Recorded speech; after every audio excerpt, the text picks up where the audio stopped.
I would like to invite Ansara Madi to start with your presentation. Please. The floor is yours. Great. Hello. Dzień dobry. So I'm Ansara Madi. I'm heading the trade mission at the Israeli Embassy. And I'm here to tell you a little bit about the Israeli innovation ecosystem, what makes it unique, and what can we learn from it. And does the clicker work? Oh, it does. But first of all, a little bit about Israel. Who here has been to Israel? Okay, more than I see in most conferences. Then you probably know some of these fun facts. The Dead Sea, in Hebrew, Yam HaMelach, or Martwe Morze in Polish, is the lowest point in the whole world. And if you've been there, you probably had the excitement of flowing and feeling special. Numerous studies rank Israelis as the happiest people in the world.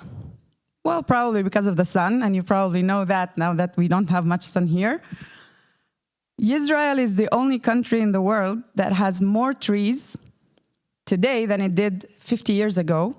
And that's probably because of the tradition that we have in February, where we plant trees, whether it's in schools or in general organizations, to celebrate Tu Bishvat, which is the Plants Day in Israel.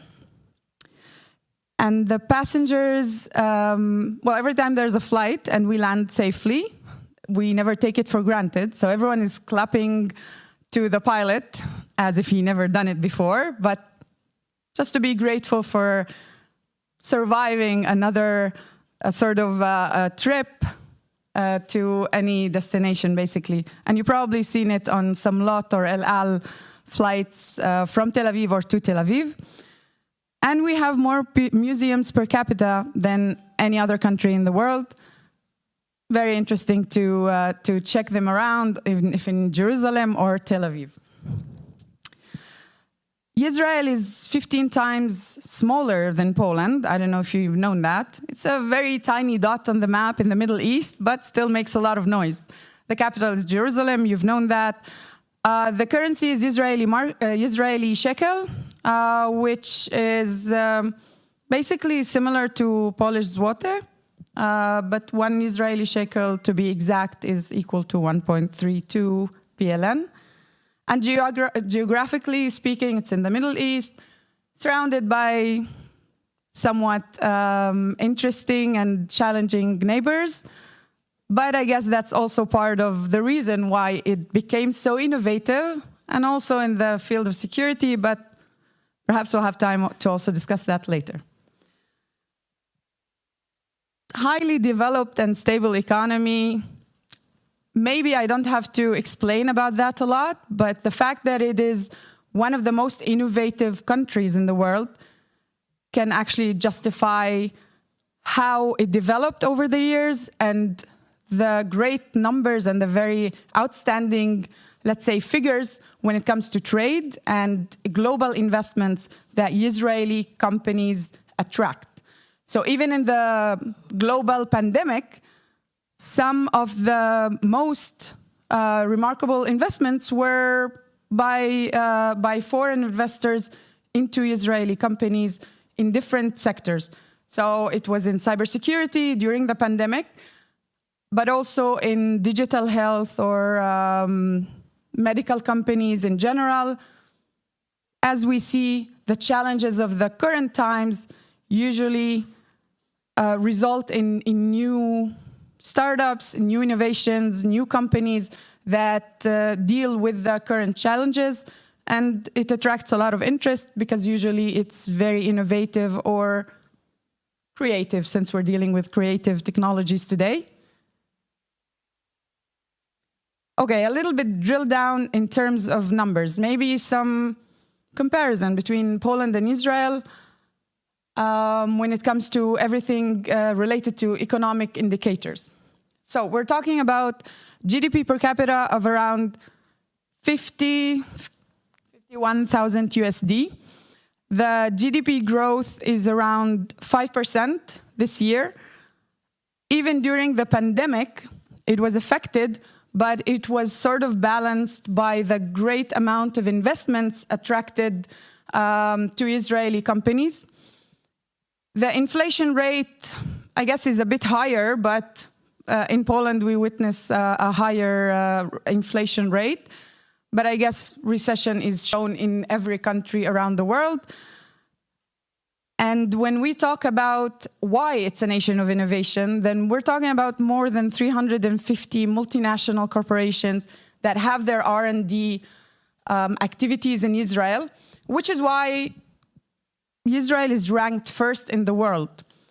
So probably it's affected by the multinational companies that have their R&D quarters in Israel, but also by the amount of investments by the government in R&D, which is the, let's say, the first step or the main leader when you want to start an innovation process. You start with R&D, and then you go to the growth to the growth stage.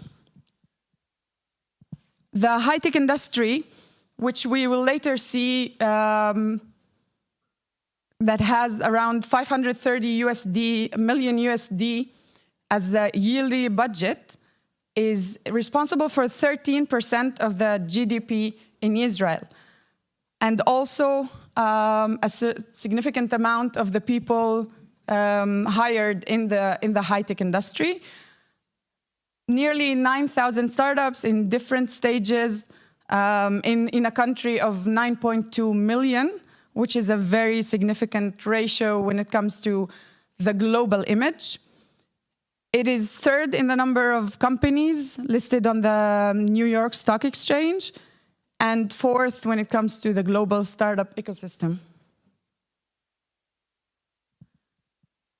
Some companies, I don't know if you've heard of some of them, but maybe some of you came here using Waze, which is an Israeli development, acquired later by Intel. Netafim was the first company that dealt with drip irrigation, which is probably one of the main factors that made Israel a global leader in agri-tech in the 1960s. When we started, most of the space in Israel was a desert. So 60%, around 60% of Israel was a desert.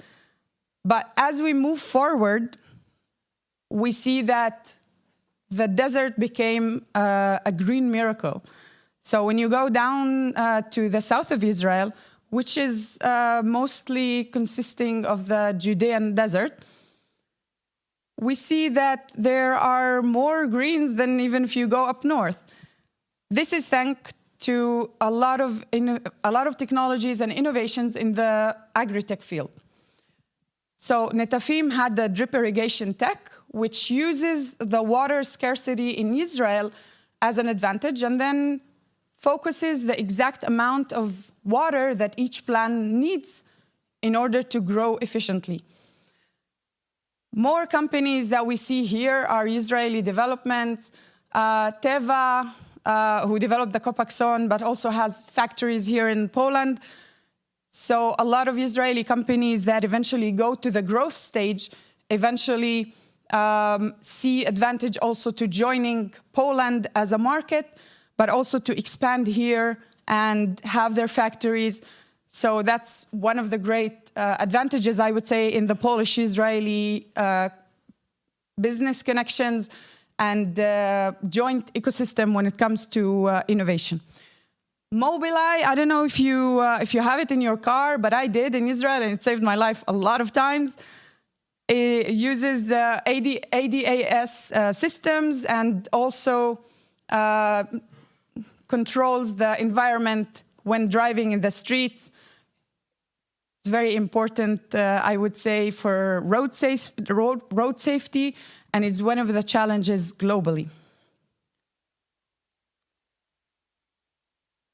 Here we see some of the companies that are, the multinational companies that are active in Israel, either have their R&D centers or have some kind of activity in Israel, and it's definitely contributing to the great ecosystem that attracts a lot of multinational companies who see the advantage of hiring the very talented workforce in Israel, but also using the very supportive innovation ecosystem all around. Almost 10% of the workforce is the high-tech, which I mentioned before is responsible for 13% of the GDP. I'll let you enjoy the numbers, but I will jump forward just to speak a little bit about why Israel has these amazing figures and is a leader in innovation globally. If we look at the times after COVID-19, in 2021 was a record-breaking year for Israeli tech. We see a lot of investments gathered by Israeli companies, 26 billion to be exact. We have unicorns in Israel, which if you look at the general number of citizens in Israel is quite remarkable.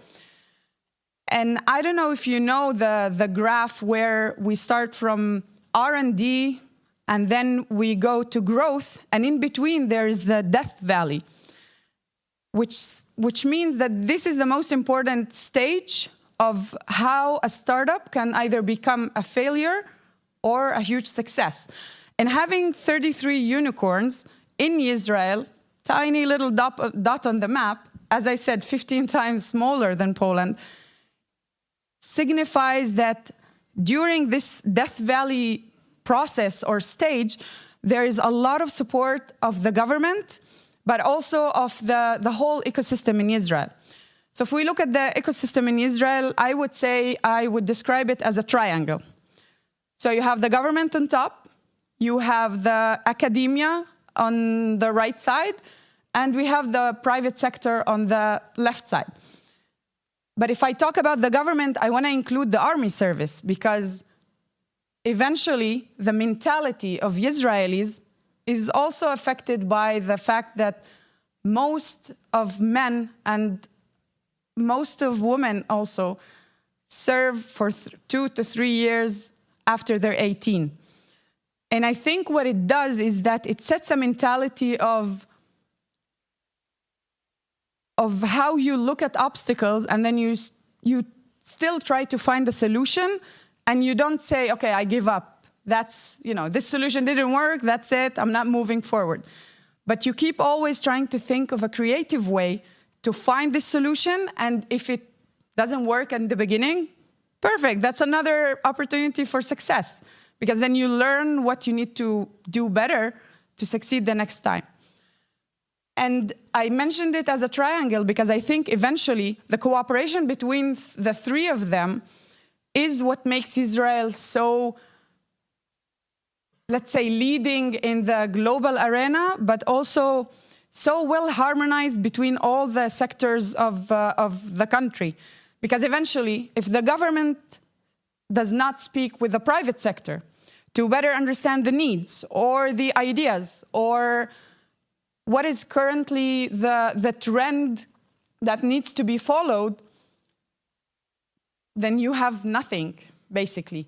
And what the government does is that it also provides the money that the private sector needs.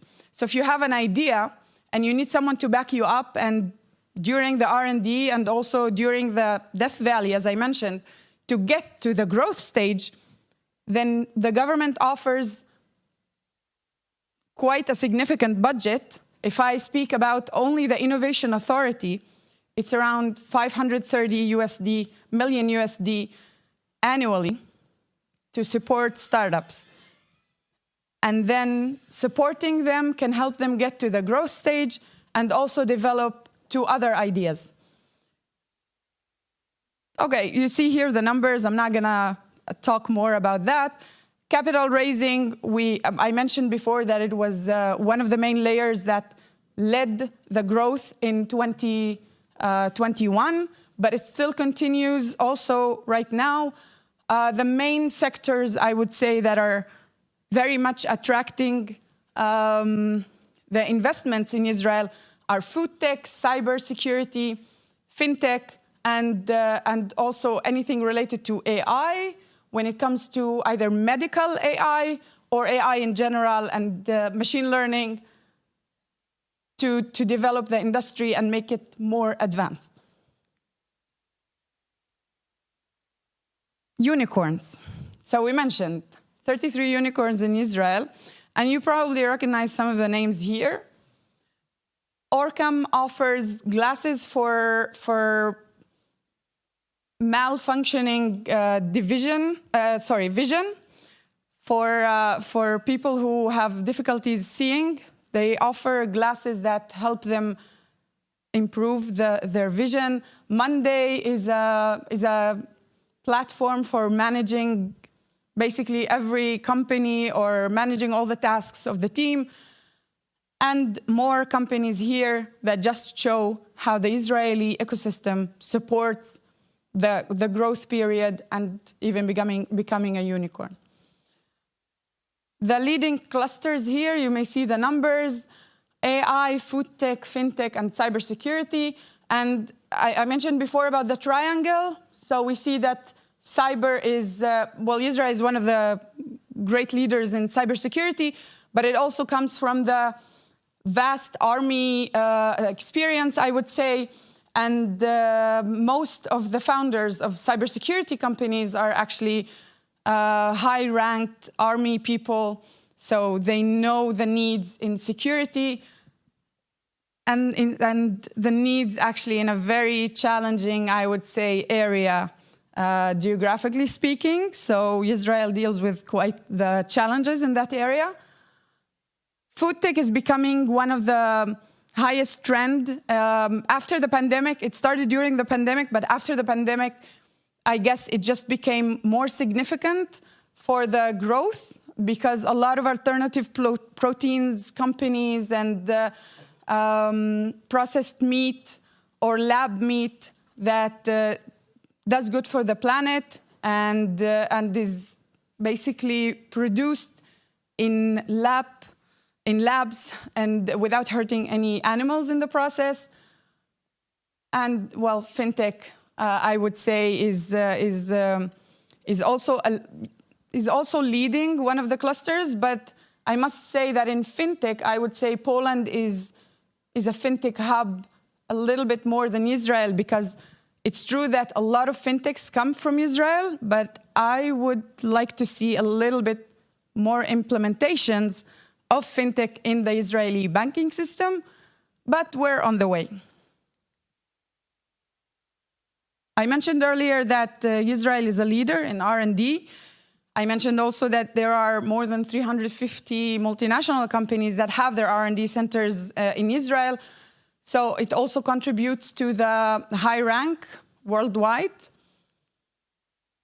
When I mentioned earlier about the fact that Israel is mostly desert, and we see that the development over the years also affected the export that Israel is leading. So we started from 49, and 48, by the way, Israel was founded. We started with 66% of citrus in 49, coming to these days that we are mostly focused on technologies, software, and agritech is one of the leaders also of the growth in Israel. And it definitely contributed to becoming a more green country and actually providing for the citizens within the let's say, the geographic topography that we were blessed with. More growth on the trade of goods and trade of services. We'll not go through that. Here, what is worth mentioning is how you see from 2015 the raise in software or technologies export. So we see it's 12% to 24% on the expense of goods. So it's more services oriented. The export is including a lot of services in the previous sectors that I mentioned. There's fintech, there is cybersecurity, and so on. The percentage of services, the main partners of the Israeli trade as we see here in goods. We see that North America, European Union, and also Asia are responsible each of almost 1/4 of the whole trade. And when it comes to services, we see that America consists of 40% and Europe around 30%. So most of the technologies are either to the US market, and actually a lot of Israeli companies prefer to start with the American market and then go to Europe. So I mentioned earlier about the triangle of government, academia, and the private sector. But there's also one thing that I think is missing of a different ecosystem, innovation ecosystems around the world. You probably heard it, the Israeli chutzpah, but let me say it in plain English. Israeli chutzpah is the idea of basically asking questions without fearing to get a no, but also without letting it get to you. So you ask the question, and if you don't like the answer or you're not getting the yes that you need, you keep checking for a way to get there. It also means that you're never afraid to approach any CEO or a high-rank official or anyone for that matter in order for you to move forward with your idea, your startup, to get to the growth, to ask for more money, and say that you actually deserve it. That is the Israeli chutzpah. So when you come with an idea and you're pitching to any investor, they ask you why. Why should I invest in you? And basically, you probably heard it before. And for good or bad, but Israelis know what they have, and in a lot of situations, there are really very creative ideas that do deserve to grow and that have a good effect on the world. So the Israeli chutzpah, I would say, is one of the main, let's say, advantages, but also the main factors that push the innovation further. Because when you're not afraid of failing, and you know that you can always find the way, or at least find the right people to support you on your way to grow, then you've got it all figured out.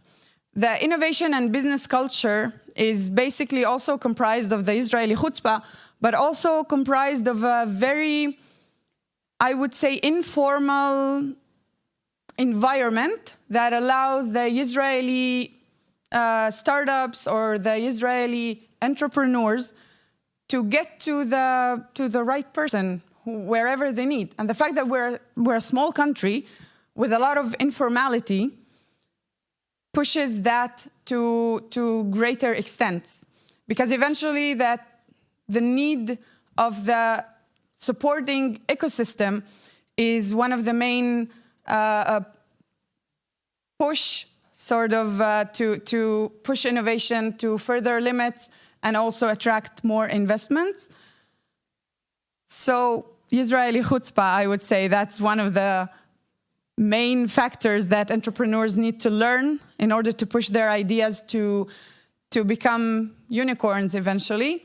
And I guess that we will discuss it further in the panel later, but we can also talk about other factors that are affecting the Israeli innovation ecosystem. And one of that, and I don't know if you know, but Israel consists out of 75% Jews that come from all over the world. So Europe, America, anywhere, basically. And 25% of different minorities. And I think the fact that we're looking at a very diverse culture also affects the fact that there are different innovations in different fields that also answer different needs or different needs or challenges of different segments in the community. So that's definitely something that Israel is very known for, and it also affects the very good food, I would say, that Israel serves. And I'm not going to go through the different sectors, But if you're interested in that, please contact me afterwards.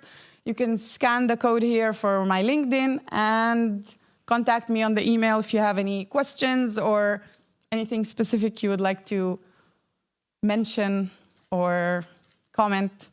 Thank you very much. Thank you.